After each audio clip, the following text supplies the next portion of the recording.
AP cabinet భేటీ కొనసాగుతోంది.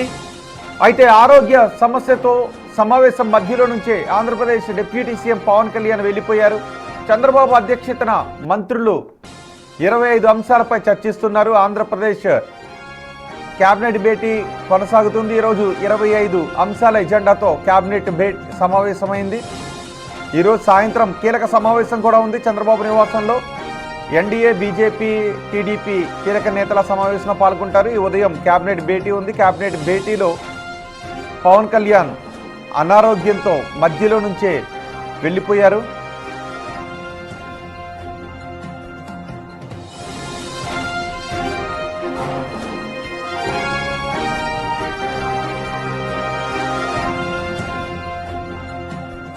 ఈ cabinet భేటీలో చాలా కీలక అంశాల గురించి చర్చిస్తున్నారు. ముఖ్యంగా 25 అంశాలు అజెండాగా ఈ రోజు భేటీ జరుగుతోంది. అమరావతి రాజధాని అభివృద్ధి, మౌలిక సదుపాయాల కల్పన ప్రధాన అజెండాగా పలు కీలక నిర్ణయాలకు కేబినెట్ ఆమోదముద్ర వేయబోతోంది. ముఖ్యంగా హైకోర్టు భవనాల వద్ద 547 కోట్ల రూపాయలతో మౌలిక వసతుల కల్పనకు కేబినెట్ ఆమోదం తెలపబోతోంది. అలాగే సిఆర్డీఏ బిల్డింగ్ ట్రిబ్యునల్ ఏర్పాటుకు కేబినెట్ గ్రీన్ సిగ్నల్ కూడా ఇవ్వబోతోంది. వీటితో పాటు 9 జిల్లాల పరిధిలో అమరావతి ఎకనామిక్ రీజియన్ ఆర్ఎఫ్టి ఏర్పాటుకు, సిఆర్డీఏకు సొంతంగా ప్రత్యేక అగ్నిమాపక విభాగం ఏర్పాటుకు కేబినెట్ ఆమోదం తెలపబోతోంది. వీటితో పాటు రాజధానిలో టూరిజంను ప్రోత్సహించేలా పీపీపీ ప్రాతిపదికన అమరావతిలో జాయింట్ అబ్జర్వేషన్ వీల్ నిర్మాణానికి కేబినెట్ అనుమతినివ్వబోతోంది.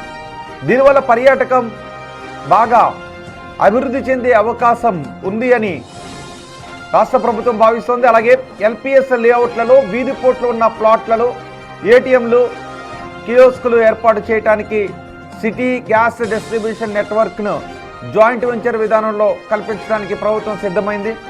నెగోషియబుల్ సెటిల్మెంట్ పాలసీలో భాగంగా అనువుగా లేని ప్లాట్లకు బదులుగా గ్రామ కంఠంలో 5 సెంట్ల వరకు కేటాయించే ప్రతిపాదనకు కేబినెట్ ఆమోదం తెలపనుంది. గతంలో డిస్ట్రిక్ట్ కూలింగ్ సిస్టమ్ ఒప్పందాన్ని రద్దు చేసి కొత్తగా టెండర్లే పిలవాలి అని కేబినెట్ నిర్ణయం తీసుకుంది. అలాగే లేఅవుట్లలో కోడ్లు మారిన 495 మంది రైతులకు రిజిస్ట్రేషన్ ఫీజు మినహాయింపును ఇవ్వనుంది. ఇక రాజధాని ప్రాంతంలో దిగువ మధ్యతరగతి వర్గాలకు ఇళ్ల స్థలాల కేటాయింపుతో పాటు తల్లికి బంధనం పథకం నిధుల విడుదలపై కీలక నిర్ణయాన్ని తీసుకోనున్నారు. పలు సంస్థలకు భూ కేటాయింపులకు కేబినెట్ గ్రీన్ సిగ్నల్ ఇవ్వబోతోంది. ఇక కేబినెట్ సమావేశం అనంతరం మంత్రులతో సీఎం చంద్రబాబు ప్రత్యేకంగా చర్చించనున్నారు. ముఖ్యంగా కూటమి ప్రభుత్వంపై వైసీపీ చేస్తున్న విమర్శలు, ప్రచారాలను తిప్పికొట్టేలా మంత్రులకు సీఎం దిశానిర్దేశం చేయనున్నారు. కూటమి 2 ఏళ్ల పాలన పూర్తి చేసుకుంటున్న తరుణంలో రాష్ట్రంలో నెలకొన్న తాజా రాజకీయ పరిస్థితులు, ప్రభుత్వ కార్యక్రమాలను ప్రజల్లోకి బలంగా తీసుకువెళ్లే అంశాలపై మంత్రులతో చంద్రబాబు సుదీర్ఘంగా చర్చించనున్నారు.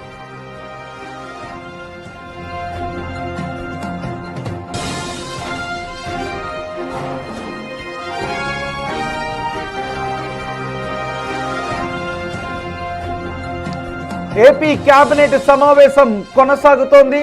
కేబినెట్ సమావేశానికి హాజరైన మంత్రులను కూడా మీరు బిగ్ టీవీ స్క్రీన్ పైన చూస్తున్నారు. అయితే సమావేశం కొనసాగుతున్న మధ్యలోనే ఆరోగ్య సమస్యతో సమావేశం మధ్యలో నుంచి డిప్యూటీ సీఎం పవన్ కళ్యాణ్ వెళ్ళిపోయారు. మిగిలిన మంత్రులతో సమావేశం కొనసాగుతోంది. చంద్రబాబు అధ్యక్షతన మంత్రులు మిగిలిన 25 అంశాలపై చర్చిస్తున్నారు. ఈ కేబినెట్ భేటీ 25 ముఖ్య అంశాలపై చర్చిస్తోంది. అమరావతి రాజధాని అభివృద్ధి, మౌలిక సదుపాయాల కల్పన ప్రధాన అజెండాగా ఈరోజు కేబినెట్ సమావేశం జరుగుతోంది. కేబినెట్ సమావేశానికి సంబంధించి మరింత సమాచారం మా ప్రతినిధి రాజేష్ అందిస్తారు. రాజేష్, పవన్ కళ్యాణ్ మధ్యలోనే వెళ్ళిపోవడానికి కారణం ఏంటి?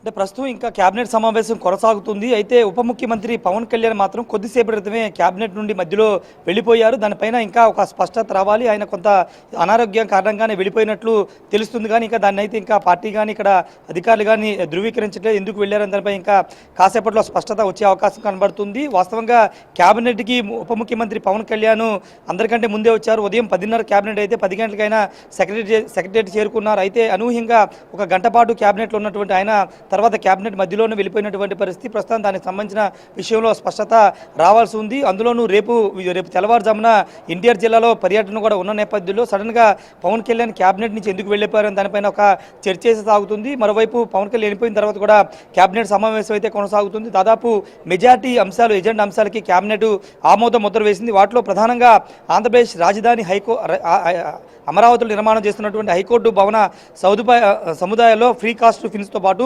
వాటర్ బాడీస్, ఎక్స్టర్నల్ రోడ్ల పనుల కోసం దాదాపు 547 కోట్ల రూపాయల నిధులకు సంబంధించిన విషయంలో క్యాబినెట్ అప్రూవల్ ఇవ్వడం జరిగింది. వాటితో పాటు అమరావతి క్వాంటమ్ వ్యాలీకి సంబంధించిన విషయంలో ఒక కీలక నిర్ణయం రాష్ట్ర ప్రభుత్వం ఈరోజు తీసుకున్నటువంటి పరిస్థితి. దానిలో భాగంగా అక్కడ క్వాంటమ్ వ్యాలీ కోసం కేటాయించినటువంటి భూమి 49 ఎకరాలు ఉన్నాయి. ఆ 49 ఎకరాలకు సంబంధించిన విషయంలో స్టాంప్ డ్యూటీ, అదేవిధంగా రిజిస్ట్రేషన్ ఫీజుల నుండి మినహాయింపిస్తూ క్యాబినెట్ ఆమోద ముద్ర వేసింది. వాటితో పాటు ఆల్ ఇండియా సర్వీసులకు సంబంధించి అంటే ఐఏఎస్లకు సంబంధించిన విషయంలో కొన్ని బంగ్లాల నిర్మాణం చేపట్టింది. ఆ బంగ్లాలు కూడా తుది దశకు చేరుకున్న వాటికి సంబంధించిన విషయంలో అక్కడ హోమ్ ఆటోమేషన్, ప్రీమియం వసతుల కోసం దాదాపు 94 కోట్ల రూపాయలు కేటాయింపు సంబంధించినటువంటి L1 బిడ్కి గ్రీన్ సిగ్నల్ అయితే క్యాబినెట్ ఆమోద ముద్ర వేసింది. వాటితో పాటు రాజధానికి సంబంధించినటువంటి రైతులకు సంబంధించిన ప్లాట్ల విషయంలో కొంత గందరగోళం గత కొద్ది రోజులు కొనసాగుతుంది.